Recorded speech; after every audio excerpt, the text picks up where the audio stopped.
नमस्कार दोस्तों, मैं महिमा आज आपको सुनाने जा रही हूँ आधुनिक हिंदी साहित्य की जानी मानी लेखिका अनुलता राज नायर द्वारा लिखी हुई कहानी केतकी। उसे ठहराव पसंद नहीं था, जरा भी नहीं। गजब की चंचलता थी उसके मन में, उसके मस्तिष्क में, तन में, पूरे व्यक्तित्व में ही। ठहरना उसकी फितरत में न था। अपार ऊर्जा से भरी थी वो, इतनी ऊर्जा कि किसी इंसान के जिस्म से संभाली न जाए। वो अतिरिक्त ऊर्जा, वो तेज उसके चारों ओर संचारित होता रहता है, जैसे चांद के आसपास का सा वलय उसके चारों ओर भी हो। बेहद आकर्षक व्यक्तित्व की स्वामिनी थी केतकी, जो देखता सिर्फ देखता ही नहीं रह जाता, बल्कि उसका ही हो जाता, खिंचा चला आता उसकी ओर। उसके प्रति ये एक तरफा आकर्षण सिर्फ पुरुषों में ही नहीं था, बल्कि लड़कियां, औरतें, बच्चे, बूढ़े, कोई ऐसा न था जो उसके प्रति खिंचाव महसूस न करता, मानो एक चुंबकीय शक्ति हो उसके भीतर। केतकी गेहूं रंग की सुगड़ कद काठी वाली लड़की थी।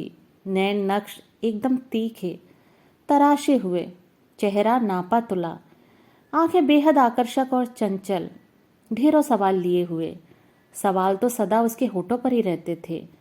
जिसके साथ रहती उसके आगे सवालों के ढेर लगा देती। उसका ज्ञान भी असीमित था, इसलिए उसके सवाल बहुत बौद्धिक और रोचक होते। वैसे बेवकूफ़ी भरे सवालों की भी कमी न थी उसके पास। मसलन वो अक्सर अपने पुरुष साथियों से पूछ बैठती कि जब वे जानते हैं कि केतकी उनकी हो ही नहीं सकती, तो वो क्यों उस पर अपना वक्त और पैसा बर्बाद करते हैं। अब ऐसे सवाल के बाद किसी कॉफ़ी शॉप में बैठा वो आशिक न जाने कैसे बिल अदा कर पाता होगा, उसकी कॉफ़ी का, और हाँ, साथ में चॉकलेट आइसक्रीम का भी। मनमौजी सी लड़की थी वो। मैं केतकी को स्कूल के समय से जानता था। वो स्कूल में भी सबकी हीरो थी और मेरे बहुत करीब। वैसे सहपाठी से लेकर teachers, lab assistant, bus driver, चौकीदार, सभी उसका नाम जपते। वो भी कभी बस ड्राइवर के साथ ड्राइविंग के गुर सीखती, कभी लैब में 2 केमिकल मिलाकर धमाका करती और लैब असिस्टेंट के साथ मिलकर खूब हंसती। एक बार मैंने देखा, उसने एक बैग भर अपने नए पुराने कपड़े उस लैब असिस्टेंट को दे डाले, उसकी बहन के लिए।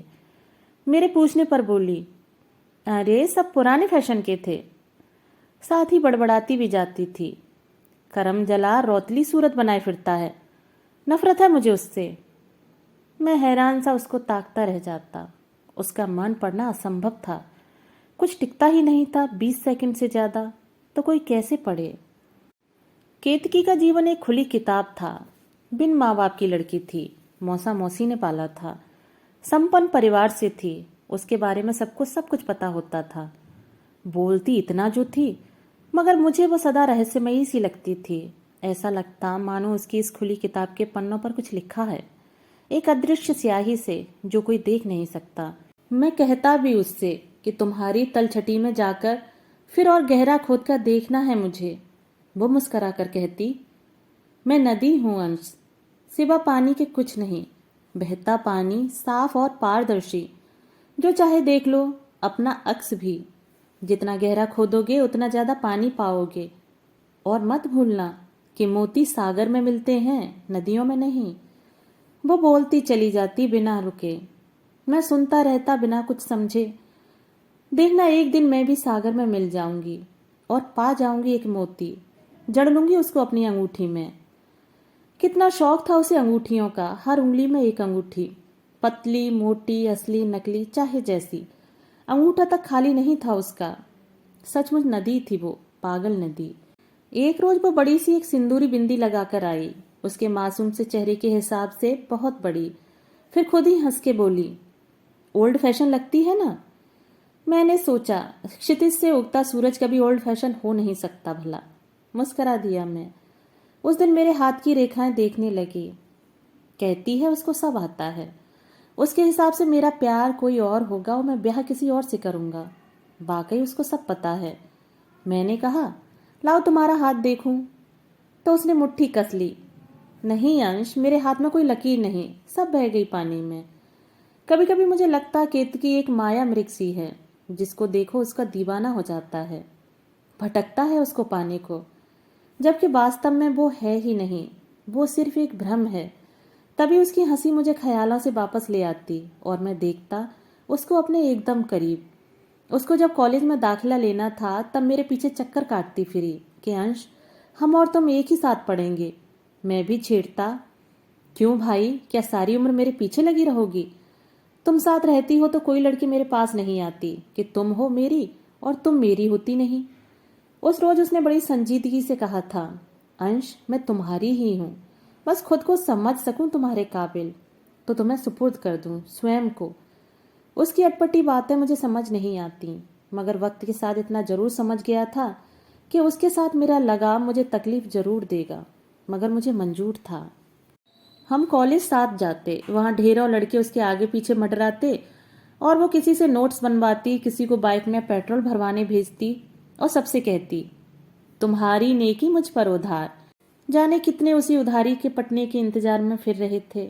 मैं उसको समझाता भी कि यह क्या तरीका है, क्यों खिलवाड़ करती है सबके दिल के साथ और शायद अपने भी दिल के साथ। वो मेरा हाथ अपने सीने पर रखकर कहती, देख कहीं धड़कन है क्या? पागल, मेरे सीने में दिल ही नहीं है, फिर क्या है? कभी मैं भी बिफर जाता। वो बड़ी मासूमियत से कहती, किडनी है एक एक्स्ट्रा, भगवान न करे कभी तुम्हें जरूरत पड़े तो दे दूंगी, एकदम मुफ्त। तुमने जो मुझे कल बर्गर खिलाया था ना, वो चुकता समझ लेना। मैं सर पीट कर रह जाता। कभी मुझे लगता केतकी मानसिक रूप से कुछ बीमार है, वो नॉर्मल तो नहीं थी। हालांकि पढ़ने में वो बहुत अच्छी थी, बेहतरीन कलाकार भी थी। पेंटिंग में उसको महारत हासिल थी और गाती भी बड़ा सुरीला थी। उसके कमरे में हमेशा संगीत बजता रहता, सारा दिन और सारी रात भी। मुझे उसकी पसंद कभी समझ नहीं आई। कभी वो गजल सुनती और कहती मैं गुलाम अली साहब पर मर मिटी हूँ, सच्ची। कभी जिमी हेंड्रिक्स या जिम मॉर्सन को सुनकर कहती, यार क्या नशा है इनमें, कभी कोई नशा करके मैं देखूंगी। मैं डर जाता उसकी बातें सुनकर। कभी वो सूफी संगीत पर झूमती, कभी पंडित रविशंकर को सुनते हुए पेंट करती। अनबूझ पहेली थी केतकी। हाँ, उसकी पेंटिंग्स हमेशा एक सी होती। वो सिर्फ नदियां पेंट करती थी, अलग अलग किस्म की नदियां, अलग अलग वक्त के दृश्य। कहती, ये सब मेरे सेल्फ पोर्ट्रेट है अंश, मैं खुद इतनी सुंदर हूं तो कुछ और क्यों बनाऊं भला, ठीक है ना? मैं मुंह ताकता रह जाता उसका। वो उकसाती मुझे, कहो ना, कुछ तो कहो। मैंने कह दिया, नार्सिसिस्ट कहीं की। ठठाकर हंस पड़ी वो। मुझे लगा सचमुच वो बहुत सुंदर है, बहुत सुंदर नदी, निर्मल शीतल सी, एक बहुत गहरी और शांत नदी। एक रोज हम शहर के बाहर दूर एक मंदिर गए। उसे भगवान पर कोई विशेष आस्था नहीं थी, बस मंदिर एक नदी के किनारे था, सो उसने प्लान बना डाला। वहां सीढ़ियों पर बैठे हम सूर्यास्त देखते रहे। नदी में उसका अक्स बड़ा प्यारा लग रहा था। वो अचानक बोली, अंश, तुम अगर सूरज होते तो देखो हर शाम मुझ में ढल जाते, समा जाते मुझ में, है ना? कहो ना। उसके इस तरह के अकस्मात सवालों की मुझे आदत थी, मगर फिर भी मैं विचलित हो जाता। उस रोज सोचने लगा था कि कहीं इसे भी तो मोहब्बत नहीं हो गई मुझसे। तभी वो बोली कि मुझे लगता है कि मुझे किसी सागर नाम के लड़के से इश्क होगा, क्योंकि नदी सागर में ही तो जा मिलती है, वही तो उसे पनाह मिलती है, मुक्ति मिलती है। मैं बोल पड़ा, तुझे कभी इश्क नहीं हो सकता केतकी, किसी से भी नहीं। जब मुझसे नहीं हुआ तो किसी और से क्या होगा? अच्छा। वो पास खिसक कर बोली, ऐसा क्या खास है तुम में? मैं भी उसके पास खिसका और कहा, क्यों? लंबा चौड़ा हूँ, गोरा रंग है, आंखें नीली नहीं तो पनीली तो हैं, बाल घने बिखरे, मुस्कुराहट के साथ तेरे पसंदीदा डिम्पल, और क्या चाहिए? वो मुस्कुराई और बोली, नार्सिसिस्ट कहीं के। और हम दोनों हंसते रहे देर तक। जब वो इस तरह हंसती तो मुझे उसकी आंखों में अपने लिए कुछ प्यार सा दिखता। मुझे लगता भी कि उसे प्रेम है मुझसे, थोड़ा नहीं बल्कि बेइंतहा, जितना कि कोई बिंदास नदी कर सकती है समंदर से। नदी जो बावली होकर बहती है उस समंदर की ओर, उसमें समा जाने को, उसमें समाकर अस्तित्व विहीन हो जाने को, अपनी मिठास खोकर स्वेच्छा से खारी हो जाने को, अपनी स्वतंत्रता भूलकर ठहर जाने को। ऐसे ही ख्यालों ने मुझे उस दिन हिम्मत दी जब हम फिल्म देखकर लौट रहे थे। उसने बाइक में मुझे कसकर पकड़ रखा था। उसका स्पर्श मुझे विचलित कर रहा था। ऐसा नहीं कि उसने कभी छुआ न हो मुझे। हम सालों से साथ थे और बहुत करीब भी। सो जाने अनजाने सहज भाव से किया स्पर्श कोई नई बात न थी। मगर आज शायद मेरा मन ही मेरे वश में न था। मैंने बाइक उसके घर के सामने रोकी। उसने मेरा हाथ पकड़ा और बोली, अंश, शुक्रिया। मेरा दिन खूबसूरत गुजरा तुम्हारी वजह से। वो जाने को मुड़ी तो मैंने उसकी ठंडी उंगलियां अपनी उंगलियों के बीच कस लीं। अरे अब क्या? जाओ, रात हो गई है, सब फिक्र करते होंगे घर में। मैंने उसका हाथ अपने हाथ में ले लिया और बिना सोचे कह गया, तुम्हारे दिन, तुम्हारी रातें, तुम्हारी पूरी जिंदगी में खूबसूरत बना देना चाहता हूँ। जीना चाहता हूँ तुम्हारे साथ, तुम्हारा होकर। केतकी, मैं प्यार करता हूँ तुमसे बेइंतहा। अब बारी केतकी थी। उसने 2 पल मेरी आंखों में देखा, वही जाने पहचाने अटपटे भाव जिन्हें मैं कभी पढ़ न सका था। फिर उसने दूसरे हाथ से अपनी उंगलियां छुड़ाई और बोली, एक दिन खूबसूरत गुजरा है जनाब। ये खूबसूरती और ताजगी सदा रहने वाली नहीं। चले जाओ अब। आहिस्ता चलाना बाइक और घर पहुंचकर मैसेज कर देना। उसने पलटकर भी नहीं देखा और चली गई। मैंने बदहवासी बाइक दौड़ा दी। वो रात शायद कुछ ज़्यादा ही अंधेरी थी या मेरी आंखें ओस से धुंधला गई थीं। जाने कैसे मेरी बाइक फुटपाथ पर चढ़ गई। होश आया तो अस्पताल में था। सर पर 7 टांके थे। बस कोई अंदरूनी चोट नहीं थी, सो अगली सुबह घर भी आ गया।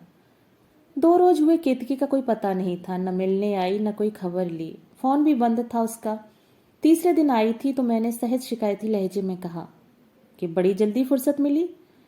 उसने अपनी जानी पहचानी अदा से जवाब दिया, अरे तुम्हारा सर जिस फुटपाथ पर टकराया था उसकी मरम्मत में जरा व्यस्त हो गई थी। मैं उसका चेहरा और लाल सूजी हुई आंखें देखता रहा, सोचता रहा और उसे समझने की नाकाम कोशिशें करता रहा। जब तक मेरे टांके नहीं खुले वो रोज मिलने आती रही, खूब बोलती बतियाती। उस रात का जिक्र हमने फिर कभी न किया, मगर मुझे कुछ तरका सा महसूस होता रहा हमारे बीच। शायद मैंने अपने प्यार का इजहार करके गलती कर दी थी। खैर, वक्त के साथ सब सामान्य हो जाएगा, इस उम्मीद के साथ हम दिन काटने लगे। नौकरी मिलने के साथ ही घर में सभी और केतकी भी मेरी शादी के लिए जोर देने लगे। परिवार के प्रति अपनी जिम्मेदारी को समझते हुए मैं भी आखिरकार इस रस्म अदायगी के लिए तैयार हो गया। मुझे लगा केतकी का भ्रम अब तोड़ना ही होगा, उसके माया जाल से बाहर आना ही होगा। उस रात अचानक फोन की घंटी बजी और उधर से केतकी का स्वर सुनाई पड़ा, सुनो, आखिरकार मुझे इश्क हो ही गया सागर से। तुम सुन रहे हो ना? हाँ, सुन रहा हूं और जानता हूं। गोवा के समुद्र तट हैं ही इतने सुंदर, किसे इश्क नहीं होगा। धत तेरे की, तुम मुझे ज्यादा ही समझने लगे हो अंश, और मुझे ये बात जरा पसंद नहीं। अच्छा किया तुमने शादी कर ली, मेरा पीछा छोड़ दिया। अब उसको समझो और जानो जो पल्ले बंधी है तुम्हारे। और फोन रख दिया उसने। मेरी शादी के बाद की पहली रात थी और मैं उस पागल केतकी से बात कर रहा था, मगर शायद आखिरी बार। मैंने तय कर लिया था कि अब कभी उससे कोई संवाद न रखूंगा, कभी नहीं। मगर हर बार की तरह यह फैसला भी उसने ही कर लिया था। अगले दिन तड़के गोवा के होटल से फोन आया कि केतकी अपने कमरे में एक नोट छोड़ गई है कि जा रही हूँ, मुझे खोजना मत। किसी मछुआरे को या गोताखोर को तंग न करना। मुझे पूरी तरह डूब जाने दो सागर के प्रेम में। उसकी तलछटी छूने निकली हूं मैं। और एक चिट्ठी मेरे नाम भी थी। अंश, तुम्हारा नाम सागर होता या सूरज, मैं कभी तुमसे प्यार न करती। जानते हो, जिस रोज मैं पैदा हुई उसी रोज मेरे माँ बाप दोनों की मौत हुई। माँ डिलीवरी टेबल पर और पापा रोड एक्सीडेंट में। मौसी मौसा ने आसरा दिया तो बेचारे बेऔलाद रह गए। ये संयोग नहीं है अंश, ये इशारा था भगवान का। मैं बहुत अभागी हूँ अंश। हम अगर एक हुए होते तो कभी खुश न होते। याद है तुम्हारे एक्सीडेंट वाली रात? तुमने सिर्फ अपने प्यार का इजहार किया था और देखा था नतीजा। अंश, मैं केतकी हूँ, मैं शापित हूँ शिव जी के द्वारा। जानते हो, केतकी के फूलों को पूजा में चढ़ाना वर्जित है। सुनो, तुम अगले जन्म में भी अंश ही बनना और मैं बनूंगी तुम्हारी, सिर्फ तुम्हारी। झरूंगी तुम पर हर सिंगार बनकर। हर जन्म में केतकी बनूं, इतनी भी अभागी नहीं हूं। दोस्तों, अभी आप सुन रहे थे अनुलता राज नायर द्वारा लिखी हुई कहानी केतकी। दोस्तों, कहानी पसंद आई हो तो मेरे चैनल को लाइक, शेयर और सब्सक्राइब जरूर कीजिएगा। धन्यवाद।